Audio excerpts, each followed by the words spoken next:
बिस्मिल्लाहिर्रहमानिर्रहीम अस्सलातु वस्सलामु अलैका या खातिमुन नबीय्यीन। अस्सलामु अलैकुम स्टूडेंट्स, आज हमने पढ़ना है वेज़ ऑफ ऑर्गेनाइजिंग टेक्स्ट।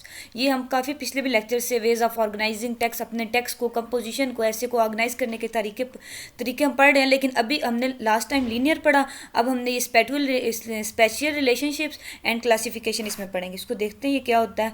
वो ये कह रहा है कि लास्ट लेसन में हम जो है ना लॉन्ग टेक्स्ट को ऑर्गेनाइज करने के वेज पढ़ रहे हैं। तो ये वाला मेथड है, ये लॉन्ग के लिए भी आई थिंक और शॉर्ट के लिए भी, दोनों के लिए यूज होता है। वो स्पेसिफिकली लॉन्ग ऐसे को ऑर्गेनाइज करने का मेथड से जो हमने पीछे पढ़े। तो क्या थे वो 4 टाइप्स ऑफ लीनियर ऑर्गेनाइजेशन हमने वो पढ़ी, हमने पीछे भी बोल की, इधर भी कि ये आपने याद करनी है कि पहला जो था chronological writing about events in time, इसको हमने डिटेल से देख लिया। Describing process in linear sequence, ये भी हमने देखा। Describing a cyclic process, we also have discuss it. And how to show cause effect relationship, ये चारों हमने डिटेल से पढ़े हैं लास्ट लेक्चर में। आपको इन सब के बारे में पता है। ये लीनियर ऑर्गेनाइजेशन के 4 टाइप्स हैं, इनको आपने याद करना है। आज हमने क्या करना है, 2 more ways of organizing text को ऑर्गेनाइज करने के, मुनज़्ज़म करने के 2 और तरीके, एक स्पेशल रिलेशनशिप, दूसरा क्लासिफिकेशन। तो फर्स्ट देखते हैं स्पेशल रिलेशनशिप ये क्या होता है। We shall add some of the conventions that are used in the description of spatial relationships and you will be provided with practice in writing spatial description. वो कहते हैं कुछ कन्वेंशन जो है हम उनको देखेंगे। कन्वेंशन का मतलब होता है कुछ इसके बारे में जो रूल्स वगैरह हैं, जो स्पेशल रिलेशनशिप के बारे में, वो देखेंगे हम। और क्या करेंगे, आपको डिस्क्रिप्शन प्रोवाइड की जाएगी, आप उसको प्रैक्टिस भी करेंगे राइटिंग में और उसको देखेंगे भी। The word spatial means dealing with happening or existing in space. तो ये मेन पॉइंट है जो आपने याद करना है कि जो लफ्ज़ स्पेचुअल है इसका क्या मतलब है। हैपनिंग मीन्स डीलिंग विद का मतलब होता है किसी चीज़ के साथ डील करना। और दूसरा हो गया हैपनिंग का मतलब होता है कुछ होना, समथिंग अकरेंस जो होती है ना, उसको हैपनिंग भी कहते हैं कि कुछ होना। और एग्जिस्टिंग इन स्पेस, या स्पेस में एग्जिस्ट करना, मतलब वही होना, कुछ जिस चीज़ की एग्जिस्टेंस हो, जो वजूद में हो। तो इसके आगे हम प्रैक्टिस देख लेंगे, आपको फर्दर क्लियर हो जाएगा। While writing very often we have to describe the location of a place. Writing में हमें क्या डिस्क्राइब करना पड़ता है, एक चीज़ की लोकेशन कभी डिस्क्राइब करना पड़ जाती है, एक प्लेस की। How a place is laid out, के प्लेस किस तरफ कैसी है। And how a set of things objects are connected, और जो सेट ऑफ थिंग्स हैं, ऑब्जेक्ट्स हैं जो उस प्लेस के साथ हम रेलिवेंट करें, वो उससे कैसे कनेक्टेड है। No you shall look at same ways of describing things spatially. Practice 1 देखते हैं, फर्दर क्लियर हो जाएगा। इधर आपने इसी को याद करना है, ये जो लाइन हमने बोल की है। आपको पता होता है कि आपने सिर्फ बोल चीज़ें याद करनी होती हैं, बाकी आपने समझनी है। Read the following passage and know the expression which tell the reader where the place is. Shiraz centre, ये इसका हो गया कि हमने प्लेस का रीडर को बताना है कि प्लेस किधर है, जगह किधर है, जिसका हम इस पैसेज में जिक्र कर रहे हैं। देखते हैं। Siraj centre is a complex mixture of high and low building. Siraj centre आप कह लें जैसे एक होता नहीं, प्लाजा टाइप होता है या मॉल टाइप कह लें, कुछ ऐसी चीज़ होगी। आगे पढ़ते हैं तो पता चल जाएगा, मुझे भी नहीं पता क्या होता है। अच्छा, क्या है वो कहता है कम्प्लेक्स मिक्सचर है, पेचीदा एक मिक्सचर है किस चीज़ का, हाई एंड लो बिल्डिंग्स का, ढेर सारी इसमें बिल्डिंग्स हैं।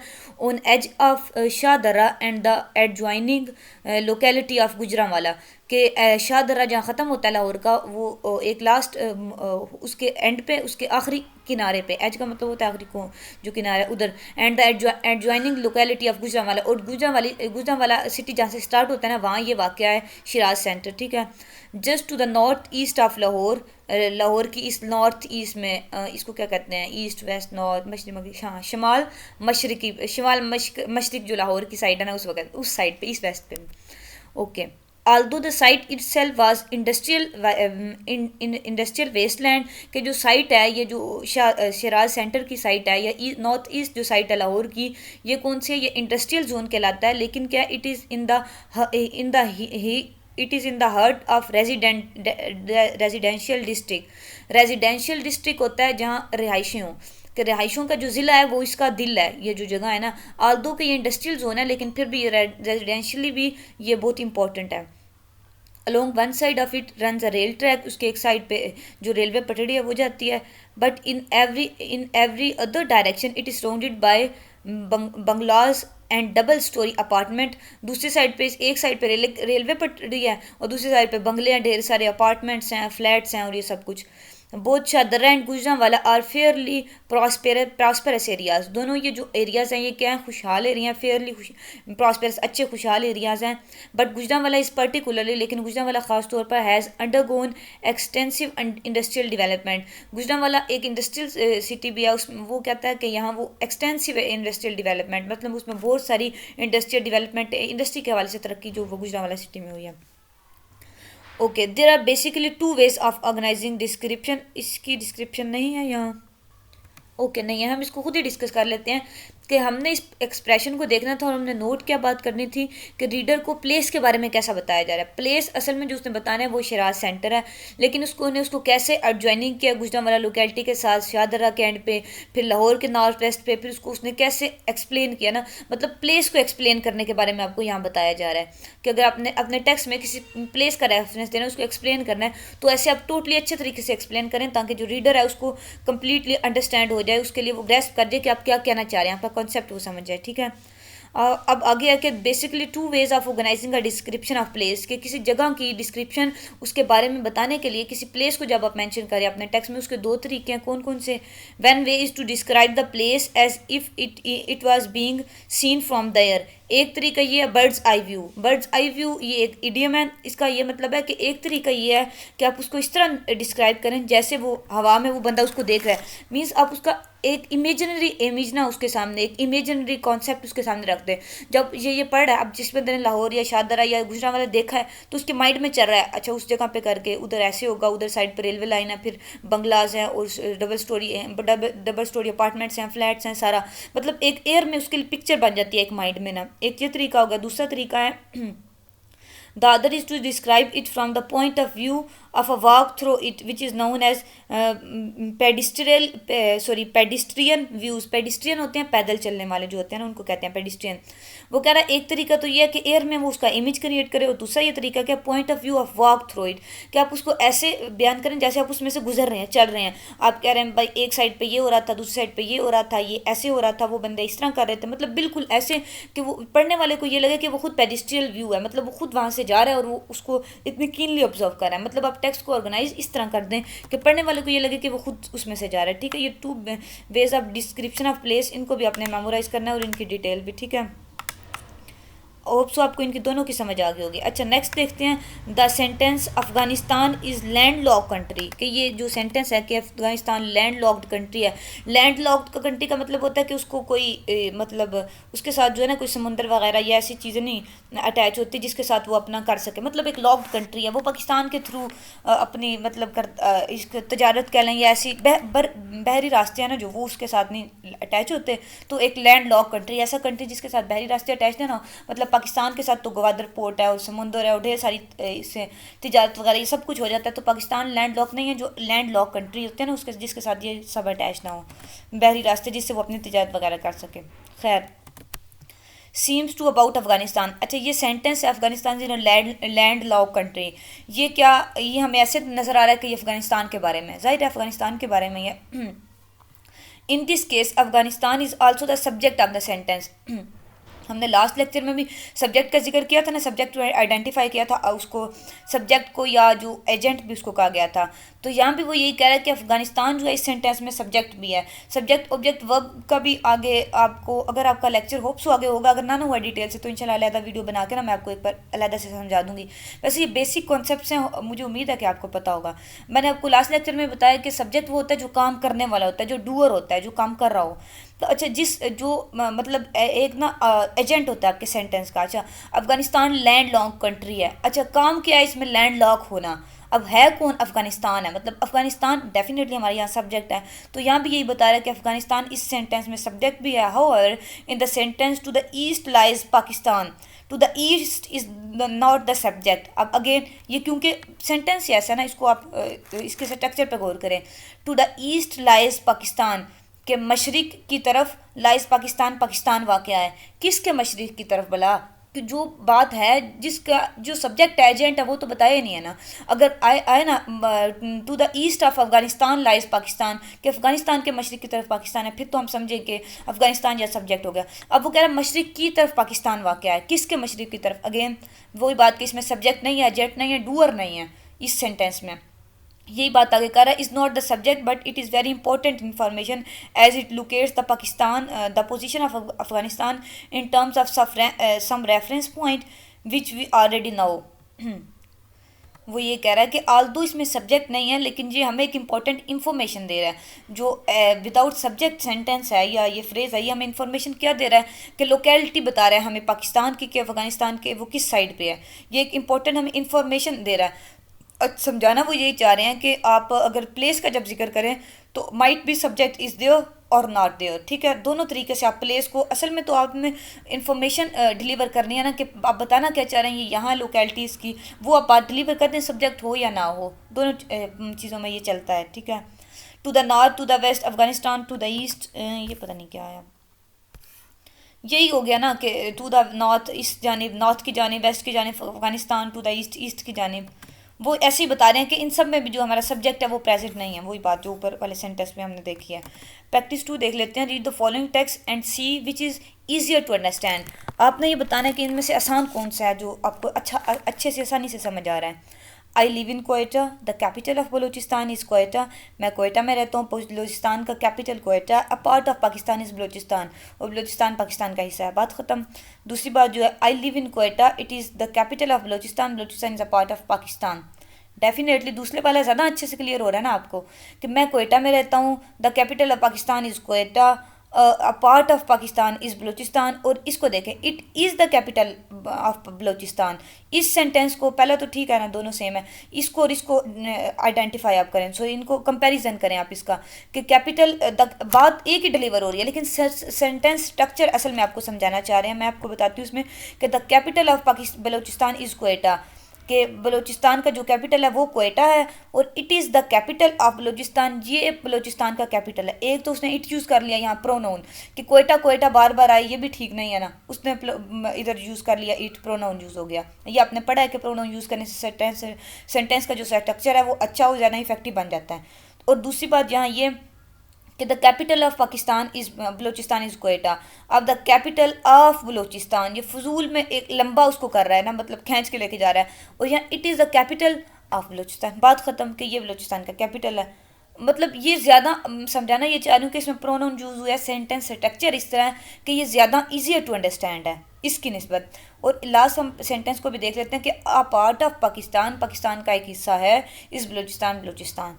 अच्छा, Balochistan is a part of Pakistan. अच्छा, जो हमारे सब्जेक्ट जो होता है ना, हमारा सेंटेंस ईजियर टू अंडरस्टैंड, उसको बनाने के लिए एक और काम भी यहाँ पे करना है, सब्जेक्ट को शुरू में लिखना है, क्योंकि सब्जेक्ट जब बाद में चला जाए तो वह एक सॉर्ट ऑफ पैसिव बन जाता है सेंटेंस। तो हमने पिछले लेक्चर्स में पढ़ा, हमने फजूल में पैसिव वॉइस बनाना ही नहीं, हमने एक्टिव में सीधा सीधा बात करनी है। फजूल में हमें घुमन गेरियाँ या इस तरह के ये ब्लंडर्स में पढ़ने की ज़रूरत ही नहीं है। अब सीधा जो बात है कि बलूचिस्तान पाकिस्तान का पार्ट है, तो हमें इधर घुमाने की क्या ज़रूरत है कि बलूचिस्तान जब पार्ट है तो डेफिनेटली बलूचिस्तान सब्जेक्ट है ना, तो हम सब्जेक्ट के से स्टार्ट करके अपना प्यारा सा सेंटेंस आराम से लिख दें जो समझ भी आ रहा है आराम से। हमें इसको इसने कम्प्लेक्स तरीके में ले जाने की क्या ज़रूरत है।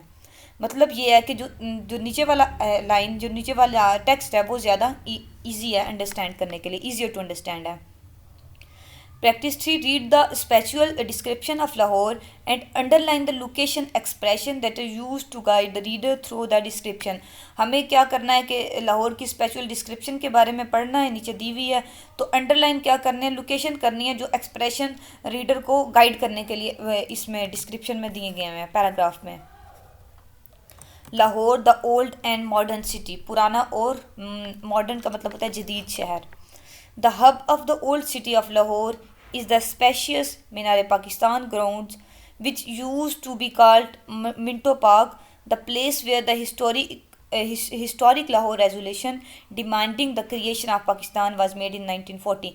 कहता है जो हब ऑफ लाहौर सिटी का सबसे बड़ा पुराना जो स्पेशियस पार्ट है वो कौन सा, मीनार पाकिस्तान है, उसको मिंटो पार्क भी कहते हैं। और वहाँ क्या हुआ, करारदाद पाकिस्तान मंजूर हुई पाकिस्तान बनाने के लिए 1940 में, ठीक हो गया। Here some of the city's main traffic arteries meet।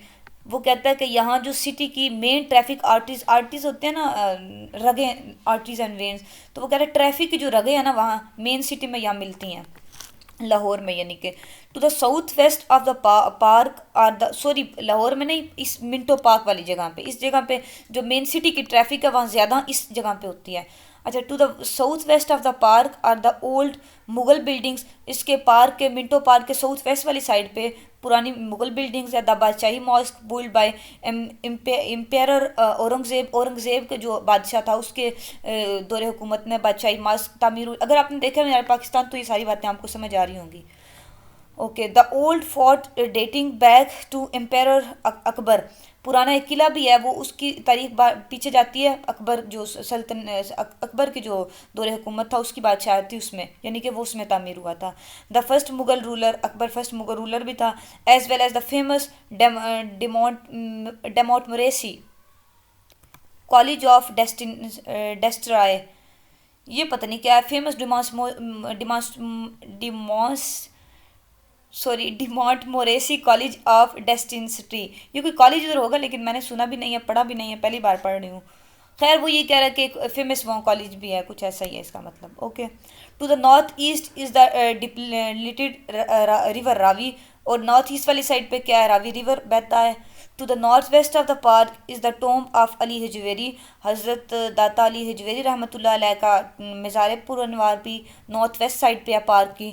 Popularly known as Data Sahib the patron saint of Lahore, कि उनको पॉपुलरली यानी कि मशहूर वो दाता साहब के नाम से मशहूर हैं, और वो patron saint of Lahore, Lahore के मशहूर वली सेंट सूफ़ी को भी कहते हैं।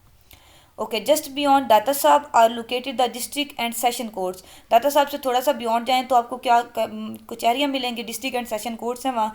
Leading on to the main road of Lahore, वो लाहौर के मेन रोड की तरफ जाती हैं। द मॉल, उसको मेन रोड जिसको मॉल कहते हैं, मॉल रोड भी। It is lined by important buildings like the old Punjab university, अब मॉल रोड पे क्या क्या क्या है, इंपॉर्टेंट बिल्डिंग है, ओल्ड पंजाब यूनिवर्सिटी है, मतलब इंपॉर्टेंट बिल्डिंग्स हैं जिसमें ओल्ड पंजाब यूनिवर्सिटी आ जाती है। The national college of arts, ये कॉलेज आ गया। The Lahore museum as well as hotels, Lahore museum और होटल्स ये सारे के सारे मॉल रोड पे हैं। The goods sold in the shops here are marked with fixed price, वहाँ जो चीज़ें बिकती हैं दुकानों पे वो उनकी फिक्स्ड प्राइस होती है। Which cannot be reduce, जो कम नहीं हो सकती। By bargaining as in shops in the old world city, bargaining का मतलब होता है आप उसे कहीं कम करे, वो कहें इतनी, ये जो पैस थोड़ी बहुत करते हैं, या बारगेनिंग से वो फिक्स प्राइस कम नहीं हो सकती। ओके, हो गया। अच्छा, अब हमें जो क्वेश्चन है वो तो मुझे भूल गया कि हमें करना क्या था, इसमें देख लेते हैं कि spatial description of the Lahore city, Lahore city की स्पेचुअल का आपने ऊपर मीनिंग पढ़ा, स्पेचुअल का मतलब आपने पढ़ा ऊपर कि इसका मतलब है समथिंग हैपनिंग, और कुछ जो चीज़ है जो एग्जिस्ट करती है। ओके, ये हमने स्पेचुअल डिस्क्रिप्शन ऑफ लाहौर सिटी है। असल में जो हमने बात बतानी थी वो है the old and modern city, इसको टॉपिक है, लेकिन जो हमने मेन चीज़ डिस्कस की वो इसमें मिंटो पार्क है। अच्छा, लोकेशन एक्सप्रेशन जो आपने अंडरलाइन करने हैं वो ये सारे के सारे लोकेशन एक्सप्रेशन डेफिनेटली आपको इसमें बिल्कुल क्लियरली शो हो रहे हैं। हम भी देख लेते हैं एक बार। मीनार पाकिस्तान हो गया, उसके बाद मिंटो पार्क जिसको कहते हैं। अब लोकेशन इसकी कैसे सेट की गई है कि साउथ वेस्ट साइड पे पार्क की क्या है, मुगल बिल्डिंग्स हैं, ये इसकी लोकेशन है कि साउथ वेस्ट साइड पे। अब उसके और क्या है, इधर आ जाएगा तो नॉर्थ ईस्ट साइड पे क्या है, डिप्लेटेड रावी रिवर है। नॉर्थ ईस्ट साइड पे क्या है, टॉम्ब ऑफ हज़रत दाता अली हिजवेरी रहमतुल्लाह अलैह, और ऐसे ही बाकी चीज़ें। मतलब ये जो डिस्क्रिप्शन जो एक जगह बिल्कुल आपको पॉइंट आउट की गई ना डिस्क्रिप्ट करके, वो इसकी लोकेशन की लोकेशन की हो गई expression, total description.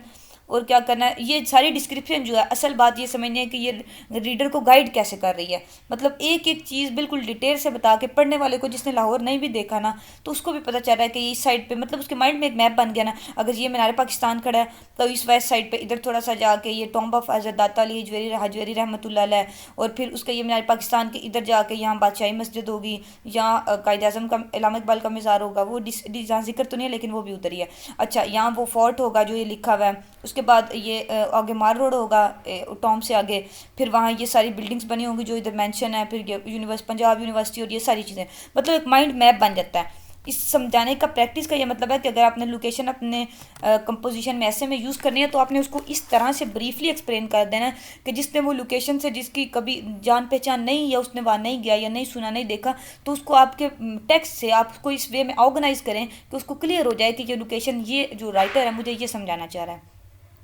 Note, description of spatial locations are normally organized according to conventional ways of looking at sentence. The most common are, वो कहता है कुछ कन्वेंशनल वेज हैं जिसके ज़रिए हम क्या करते हैं लोकेशन स्पेशल फॉर्म्स में जो लोकेशन है वो ऑर्गेनाइज कर लेते हैं. जो कन्वेंशनल वेज हैं इनको हम देख लेते हैं और इनको आपने याद भी करना है. पहला तरीका है जनरल टू पर्टिकुलर, कि आप आम बात से शुरू करें.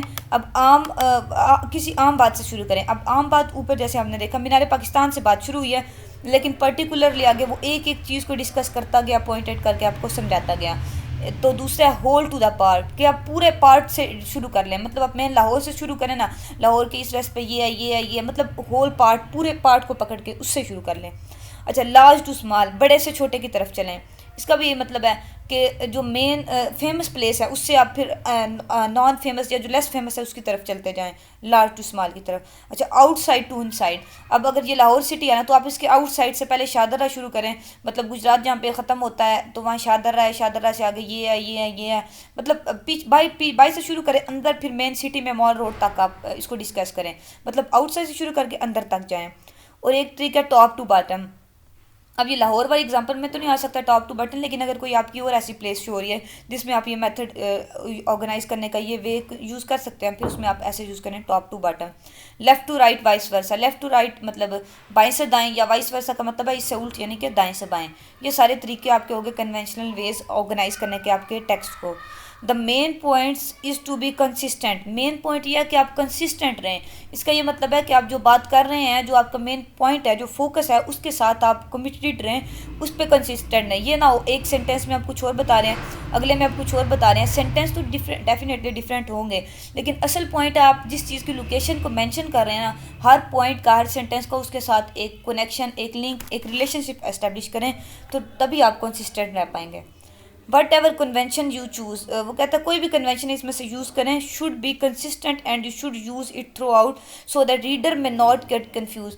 कि अगर कोई कन्वेंशन यूज़ करें तो उसको थ्रू आउट यूज़ करें, अपने पूरे पैसेज में, पूरी अपने टेक्स्ट में, राइटिंग में उसी कन्वेंशन को यूज़ करें. कंसिस्टेंट रहें अपनी बात के साथ, अपना वे ऑफ कन्वेंशन का जो तरीका ऑर्गेनाइज करने का यूज़ करें उसके साथ कंसिस्टेंट रहें, यानी वही कंटिन्यू रखें.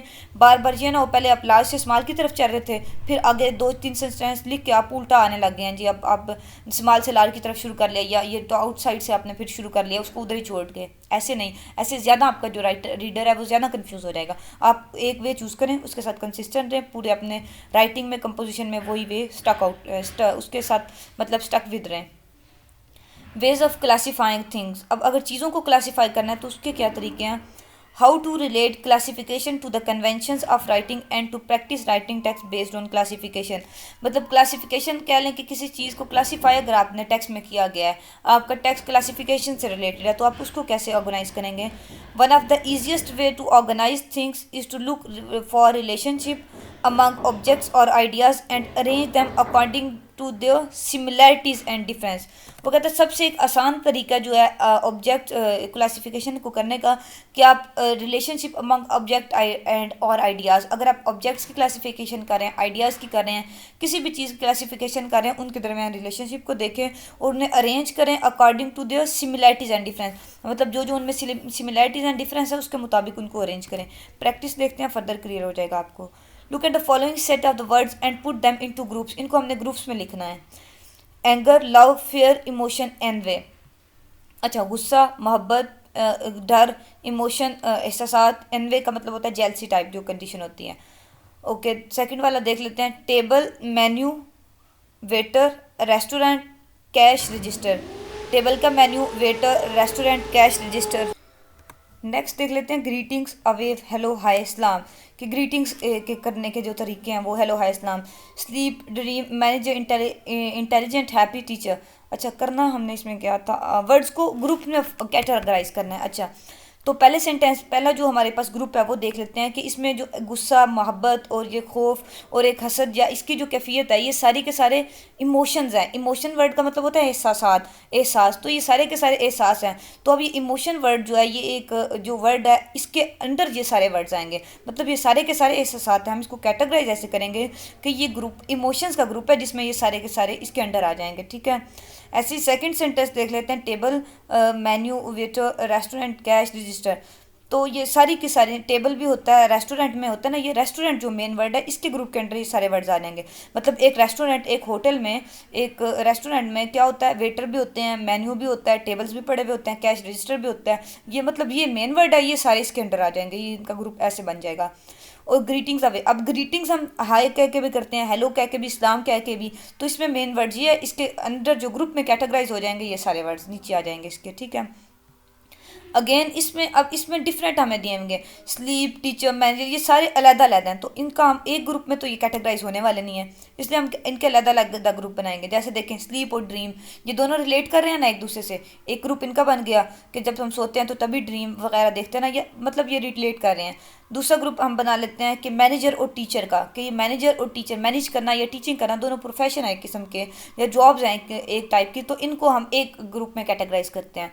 और इंटेलिजेंट, हैप्पी, अगर तो ये एक लफ्ज़ है, यहाँ कॉमन नहीं है ना इसलिए ये मेन फील हो रहा है, लेकिन ये टू वर्ड्स हैं कि इंटेलिजेंट भी होना और हैप्पी भी होना। तो अगेन ये किसी चीज़ की क्या ले खूबियाँ हैं, इंटेलिजेंट भी है और वो खुश भी है, तो ये इन दोनों को इस बेस पे कि these both are characteristics of anyone, तो हम इनको एक ग्रुप में कैटेगराइज कर रहे हैं। क्लियर हो गया ना, ग्रुपिंग करना कि आप सेम चीज़ों को सेम मतलब उनको एक दूसरे के साथ पुट करें ताकि आपका ऑर्गेनाइज जो है टेक्स्ट का वो अच्छे से हो जाए।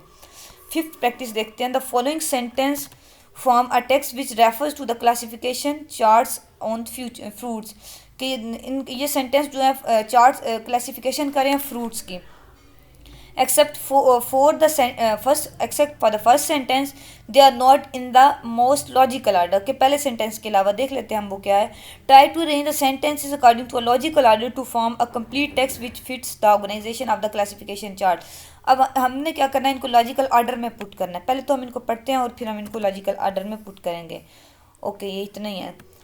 फर्स्ट सेंटेंस देखें, there are 3 general types of fruits, 3 जो आम किस्में ऑफ फ्रूट्स की कौन कौन सी, सिंपल, एग्रीगेट, मल्टीपल फ्रूट्स, ये 3 टाइप्स होगी जनरल टाइप्स ऑफ फ्रूट्स की। वो कहता है पहले के अलावा बाकियों को हमने अरेंज करना है, ये उसने जनरल एक इन्फॉर्मेशन दे दी कि फ्रूट्स की ये 3 जो टाइप्स हो गई। Examples of dry dehiscent fruits are the fruits of the African tulip, rubber and pod of the flame of a forest.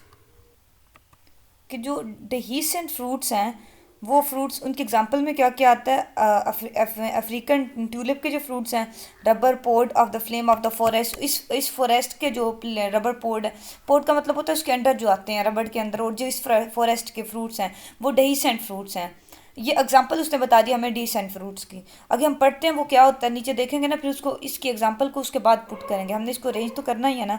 Second देखें, an aggregate fruit is one which develops from a flower with several ovaries, कि aggregate fruit वो होता है कि जो flower से develop होता है, एक फ्लावर है जिसकी सेवरल ओवरीज हैं, उससे जो फ्रूट बनता है। आपको पता है फ्रूट बनने से पहले जो वो फ्लावर बनता है दरख्त पे, तो उसके बाद वो फ्लावर से फ्रूट बनता है, तो जिस फ्लावर्स की डिफरेंट ओवरीज हैं उससे जो फ्रूट बनता है उसको हम एग्रीगेट फ्रूट कहते हैं।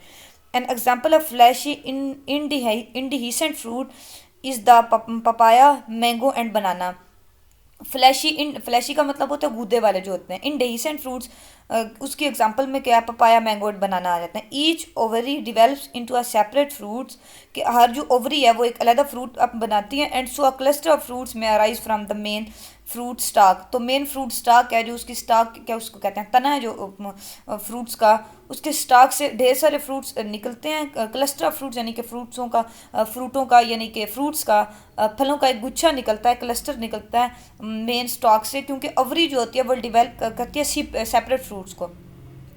Okay, the guava, tomato and coconut are simple fruits, ये सिंपल फ्रूट्स की एग्जांपल्स आ गई। द कंपोजिशन और multiple fruit is one which develops from a group of flowers. अच्छा, कंपोजिट और मल्टीपल फ्रूट के अब बता रहा है डेफिनेशन के वो फ्रूट्स होते हैं जो ग्रुप ऑफ फ्लावर्स से डिवेल्प होते हैं, यानी कि फूलों का जो गुच्छा होता है उससे जो फ्रूट्स बनते हैं उनको मल्टीपल या कंपोजिट फ्रूट कहते हैं। The jackfruit and the pineapple are example of multiple fruits. अब ये मल्टीपल फ्रूट्स की डेफिनेशन थी, ये उसकी एग्जाम्पल्स उसने बता दी। Both dry and fleshy fruits may be either dehiscent they split open allowing the seed to escape when ripe. Dehiscent fruits वो होते हैं, मतलब वो स्प्लिट हो जाते हैं ना, दरमियान से दो पीस उनके हो सकते हैं, उनको स्प्लिट कर सकते हैं, मतलब टू पीस में डिवाइड कर सकते हैं। Allowing the seed to escape when ripe, और अपने जो सीड है, अपना क्या बीज है, उसको बीच उनके बीच होता है। अब इसकी मैं एग्जांपल आपको दूं, मेरे माइंड में ना मटर की एग्जांपल आ रही है। वो फ्रूट तो नहीं है, लेकिन आप उसको डिहेसेंट उससे समझें, ये वर्ड जो डिहेसेंट है ना, वो समझे कि उसको दरमियान में लाइन होते हैं, उसमें उसको हम टू पार्ट्स में स्प्लिट करते हैं, और उसमें जो अंदर मटर के दाने होते हैं वो एक टाइप सीड भी है। तो मतलब इस तरह के जो ये तो वो सब्जियों में आ जाता है ना, ये वट एवर, तो फ्रूट्स में आप जो ऐसे ले लें, जो ऐसे उनको डिसेंट फ्रूट्स कहते हैं। अच्छा खैर, इनडिसेंट फ्रूट्स कौन से होते हैं? They do not split open when ripe, वो स्प्लिट नहीं होते एक दूसरे से, जैसे बनाना की हमने ऊपर मैंगो की एग्जांपल ली। अच्छा, fruits are also classify as dry and fleshy fruits, ये भी दो टाइप्स हैं फ्रूट्स की। अच्छा, मेन हमारे पास अगर हम क्लासीफाई करें, थ्री हमारे पास मेन जो ग्रुप्स बनेंगे वो सिंपल, एग्रीगेट और मल्टीपल। मेन हमारी जो क्लासिफिकेशन ऊपर, अगर आप इसको ऐसे जैसे हम बनाते हैं ना फ्लो शीट सी, मतलब ऐसे ऊपर मेन लिख लिया, फिर एरो लगा के नीचे, फिर उसमें से तीन निकाले, मतलब ऐसे यहाँ मेन हम लिखेंगे। इसको पेंसिल को नोटिस करें, होप सो आपको समझ आ जाएगी, कोशिश करती हूँ समझाने की। यहाँ फ्रूट्स आ गया, अब उसमें से हमने ऐसे तीन शाखें निकाली, पहले सिंपल, दूसरे नंबर पे एग्रीगेट आ गए, तीसरे नंबर पे मल्टीपल फ्रूट्स आ गए, ठीक है। अब उसको आगे हम उनकी शाखें निकाल के नीचे उसमें मेंशन करते रहते हैं। अब जो हमारा पहला पार्ट है सिंपल फ्रूट्स का, उसमें हम देखते हैं हमने सिंपल फ्रूट्स यहाँ कौन कौन से पड़े हैं, उसको हम जो पहली फ्रूट्स है उसके नीचे पुट करेंगे। एक तो पहले हम सिंपल फ्रूट्स की टाइप्स देखते हैं ना, जो हमने पढ़ी हैं, डेहिसेंट और इनडेहिसेंट, ये दो टाइप्स हैं सिंपल फ्रूट्स की, ठीक है। फिर अब ये हमने यहाँ ऊपर फ्रूट्स लिखा, ये एक सिंपल, एग्रीगेट, मल्टीपल, तीन उसमें से शाखें निकाली। अब सिंपल के आगे से फिर हम दो शाखें ऐसे ऐसे करके निकालेंगे, और एक यहाँ आएगा डेहिसेंट फ्रूट, दूसरी शाख में आ जाएगा इनडेहिसेंट फ्रूट्स। अब डेहिसेंट फ्रूट्स हमने जो पढ़े हैं, ये African tulip, rubber, pod of the flame of forest, ये हम डेहिसेंट फ्रूट्स के नीचे लिख लेंगे। और जो इनडेहिसेंट फ्रूट्स हैं वो हमने ये पढ़े हैं, इधर यहाँ थे ये, इनकी एग्जांपल्स भी इधर कहीं होंगी, वहाँ वो उनके नीचे उसके एग्जांपल लिखने। मतलब मैं आपको ग्रुपिंग करना सिखा रही हूँ, मैनेज करना, ऑर्गेनाइज अपने ग्रुपिंग कैसे करनी है। और जो एग्रीगेट फ्रूट्स हैं उसके नीचे हम एग्रीगेट्स फ्रूट्स, इधर हमने जो पढ़े हैं सारे के सारे ये एग्रीगेट्स, इनकी ये पहले डेफिनेशन लिख लेंगे, फिर इनके एग्जाम्पल्स भी लिख लेंगे। इस तरह जो मल्टीपल फ्रूट्स की हमारी जो हेडिंग है, ऊपर हमने शाख बनाई हुई है, उसमें हम मल्टीपल फ्रूट्स लिखेंगे। यहाँ देखते हैं हमने ये पढ़े मल्टीपल फ्रूट्स, ये उसकी डेफिनेशन आ गई है, उसके एग्जांपल है कि पाइनएप्पल उसमें से आ जाता है, जैक फ्रूट्स उसमें आ जाते हैं मल्टीपल फ्रूट्स में। अच्छा, आगे फ्लैशी और फ्लैशी फ्रूट्स भी हमने पढ़े, ये भी सिंपल की टाइप में आ जाता है। सिंपल में से हमने जो निकाली है ना दो, डेहिसेंट और इनडेहिसेंट की, एक और हम उसमें से निकालेंगे सिंपल में से शाख, एक फ्लैशी लिखेंगे और एक नॉन फ्लैशी फ्रूट्स। अच्छा, फ्लैशी के नीचे जो फ्लैशी फ्रूट्स हैं उनको लिख देंगे, नॉन फ्लैशी जो उनकी उसमें हैं वो लिख देंगे। मीन्स मैं आपको ओवरऑल हमने सीखना अपने से क्या, ग्रुपिंग करना, ऑर्गेनाइज करना। ये तो एक फ्रूट्स की एग्जांपल है ना, यहाँ टेबल दिया होता तो मैं अच्छे से समझा सकती हूँ आपको, लेकिन मुझे पता है कि आपको ऐसे भी समझ आ गई होगी यकीनन इंशाल्लाह। अच्छा, फ्रूट्स, अच्छा पहले तो उसकी टीम टाइप्स निकाल ली, फिर अब जो जिस टाइप का है ना, अब ये तो सारे मिक्सचर लिखा हुआ है ना पैराग्राफ, हमने उस टाइप के नीचे उसकी फर्दर अगर टाइप्स हैं, सब टाइप्स हैं, क्लासिफिकेशन, मतलब क्लासीफाई जो आप कर रहे हैं ना टेक्स्ट में अपने या अपने कंपोजिशन में, तो आपने उसको ऐसे करना है कि जिससे लिंक होगा उसको उसमें ही पुट करना है क्लासिफिकेशन को। अच्छा, सिंपल की हमने आगे क्लासिफिकेशन इनडेहिसेंट और डेहिसेंट की, फिर उसमें जो डेहिसेंट थे उसके नीचे लिख दिया इनडेहिसेंट, उधर लिख दिया। एग्रीगेट की क्लासिफिकेशन में हमने उसके वाले लिख दिया, मल्टीपल की क्लासिफिकेशन में मल्टीपल के लिख लिए। मतलब क्लासीफाई आपने इस मैनर में करना है कि जो रीडर है आप कंफ्यूज ना हो, अगर उसको उन बातों का नहीं भी पता, फिर भी वो उसको आपकी क्लासिफिकेशन देख के अपना आपका राइटिंग स्टाइल देख के उसको अंडरस्टैंड ईजिली कर सकें। राइटिंग अ क्लासिफिकेशन, अच्छा writing a classification is based on convention, convention जो हमने ऊपर पढ़ी हैं उस पर बेस करता है क्लासिफिकेशन।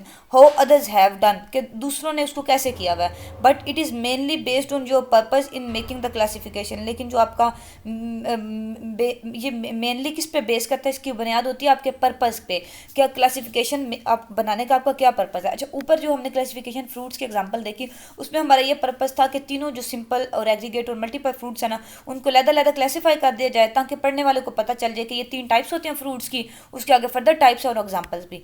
तो मतलब हमारा पर्पस ये था उसको बताना कि फ्रूट्स के बारे में, उनकी टाइप्स के बारे में।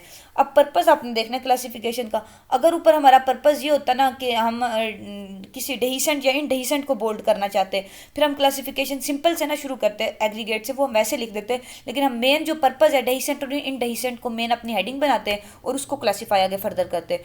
मतलब जो हमारा पर्पज़ है, जिस पे हम फोकस करना चाह रहे हैं, जिस लिए हम क्लासिफिकेशन कर रहे हैं, उस पे हमारा सारा का सारा जो कन्वेंशन है या तरीका जिस मैनर में हमने क्लासिफिकेशन करनी है वो उस पर बेस करता है। Data and ideas are divided into categories and this is done in a logical वे।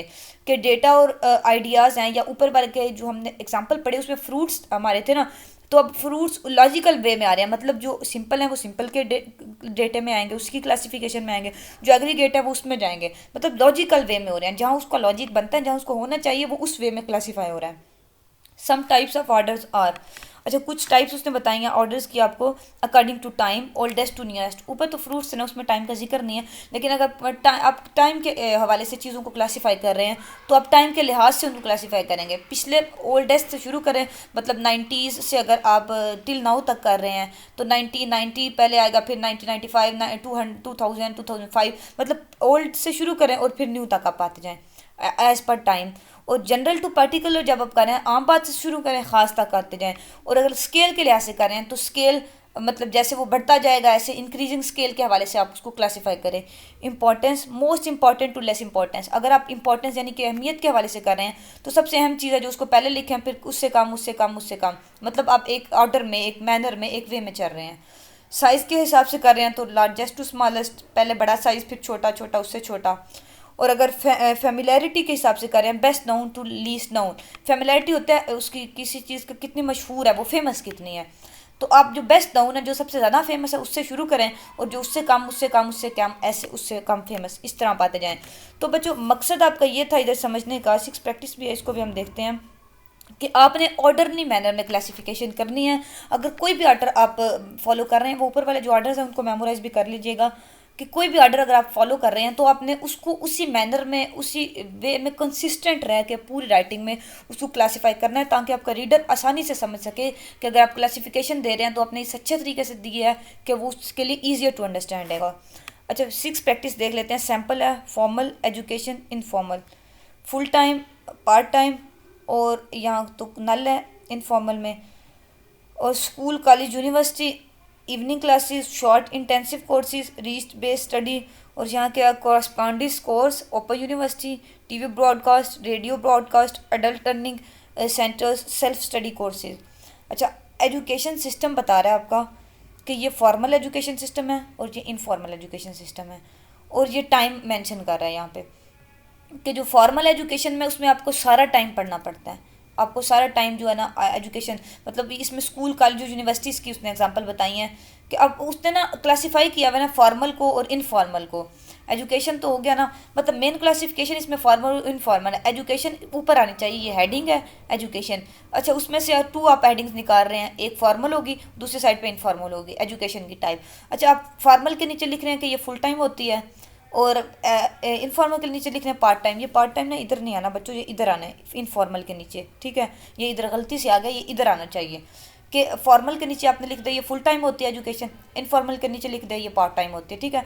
अब आपने एक लफ्ज़ यहाँ भी लिखा है, नीचे भी एक लफ्ज़ लिखा है, लेकिन आपका पूरा क्लासिफिकेशन का जो आपका कॉन्सेप्ट है वो सारा डिलीवर हो गया कि ये ज़ाहिर इनफॉर्मल के नीचे आ रहा है पार्ट टाइम, तो इसका ये मतलब है कि जो इनफॉर्मल है ना ये पार्ट टाइम होती है। अब क्या भला इनफॉर्मल पार्ट टाइम होती है, ऊपर आप जाएंगे तो ऊपर आपका मेन हेड एजुकेशन है कि इनफॉर्मल एजुकेशन जो है वो पार्ट टाइम होती है, इसकी क्लासिफिकेशन में ये बातें और इसकी में ये बातें।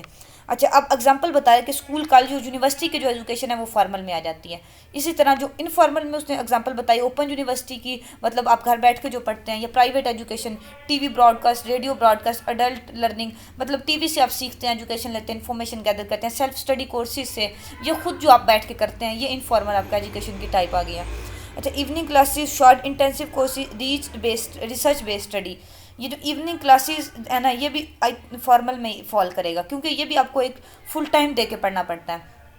और शॉर्ट इंटेंसिव कोर्सेज जो हैं ये इनफॉर्मल में आएंगे। रिसर्च बेस्ड स्टडी जो है ये भी मेरे ख्याल के मुताबिक फॉर्मल आपके एजुकेशन में जाएगी, क्योंकि अब रिसर्च करके सारा कुछ करते हैं, प्रैक्टिकल करते हैं ना, फॉर्मल में जाएगा। तो अब ये इधर ठीक से नहीं लिखा हुआ, मैंने आपको समझा दिया, गौर से सुने। मेन आपका हेड है एजुकेशन, इसकी अपने क्लासिफिकेशन की, एक इनफॉर्मल और एक फॉर्मल एजुकेशन। तो फॉर्मल एजुकेशन के नीचे आपने लिख दिया फुल टाइम होती है, ये स्कूल कॉलेज उन जगहों पे होती है, इवनिंग क्लासेस भी इसमें होती हैं और रिसर्च बेस्ड स्टडी भी होती है। और इनफॉर्मल एजुकेशन में आपने लिख दिया ये पार्ट टाइम होते हैं, इसमें ओपन यूनिवर्सिटी ये रेडियो टेलीविजन से हम जो हासिल करते हैं, अडल्ट लर्निंग से और सेल्फ स्टडी से, ये इनफॉर्मल होती है। ठीक है, आपने अपनी जो मेन हेड था एजुकेशन उसको क्लासीफाई कर दिया। और अगर जो बंदा आपको पढ़ रहा है आपकी राइटिंग या जिसमें भी आपने क्लासिफिकेशन की है वो अच्छे से समझ लेगा कि इसने एजुकेशन को ऐसे ऐसे क्लासीफाई किया और इस क्लासिफिकेशन में ये बातें, इसमें ये बातें हैं। Okay, see how this letter is addressed. अब ये कोई नई चीज़ सिखाना चाह रहा है आपको कि doctor mister A.T. Shah, Atif Tariq Shah, इसका ऐसे नाम बना लेते हैं, खुद से मैंने बनाया, वेल जो भी है इसका नाम। अच्छा, 41 स्ट्रीट ST स्ट्रीट कोई करता है ना डोनेट, 27 और मोहल्ला अराई, सियालकोट, पंजाब, पाकिस्तान। ये एड्रेस लेटर का ऐसे लिखना है। अच्छा, अब जो बात वो समझाना चाह रहा है वो ये है कि logical order here is from the smallest unit house to the largest unit country. आपने देखा कि इसमें लॉजिकल आर्डर में मुनज़्ज़म ऑर्गेनाइज अंदाज में इसको पेश किया गया। उसने उस बंदे के नाम से शुरू किया जिसको वो एड्रेस कर रहा है, जिसको ख़त लिखना चाह रहा है। तो उसने पहले उसका हाउस नंबर लिखा 41, फिर उसकी गली नंबर लिखा। पहले हाउस है ना सबसे छोटा यूनिट है जिसमें वो बंदा रह रहा है, उससे उससे कनेक्ट किया इन चीज़ों को, और फिर उसने उसका मैनर जिस मैनर में डिस्क्राइब किया, समझें कि बंदा जिसको एड्रेस करना है उसका नाम लिखा, फिर हाउस नंबर लिखा, उससे क्लोज सबसे क्या है उसके नियर जो है वो उसका हाउस है ना जिस घर में रहता है। अच्छा, उसके बाद गली आ जाती है, गली, उसके बाद थोड़ा सा बड़ा और मोहल्ला आ जाता है, फिर थोड़ा सा बड़ा सिटी आ जाता है, थोड़ा सा बड़ा उसका जो है वो प्रोविंस वो आ जाता है, और सबसे एंड पे उसका जो पूरा पाकिस्तान यानी कि जो उसका ओवरऑल उसका लोकेलिटी है, लार्जेस्ट एक चीज़ है ना हमारी जो ये ऑर्डर है उसमें जो लार्जेस्ट चीज़ वही है वो हमने एंड पे लिखनी। मतलब आप स्मॉलेस्ट से लार्जेस्ट यूनिट की तरफ मूव कर रहे हैं, ऑर्डर को फॉलो करें, ऑर्डर को समझे जो आपको यहाँ समझना है। समझ आ गई ना। अब ये कि 2 डेज लेसन में हमने ये सारी चीज़ें सीखी, इसको पढ़ने की ज़रूरत ही नहीं। यहाँ आपको पता आपने क्या सीखा, आपने क्लासिफिकेशन सीखी, ऑर्डर ऑर्गेनाइज करने का तरीका, और भी जो जो आपने सीखा। इस उम्मीद के साथ बच्चों की आपको समझ आ गई होगी। ये थोड़ी सी टेक्निकल चीज़ें आपको टाइम लगेगा ग्रेस्प करने में, लेकिन मैं अपनी पूरी कोशिश करती हूँ कि आपको आराम आराम से हर चीज़ डिटेल से समझा सकूँ। इंशाल्लाह आपको समझ आ जाती होगी। तो अपना बहुत सारा ख्याल रखिएगा बच्चों। Best of luck for your future. अल्लाह हाफिज़।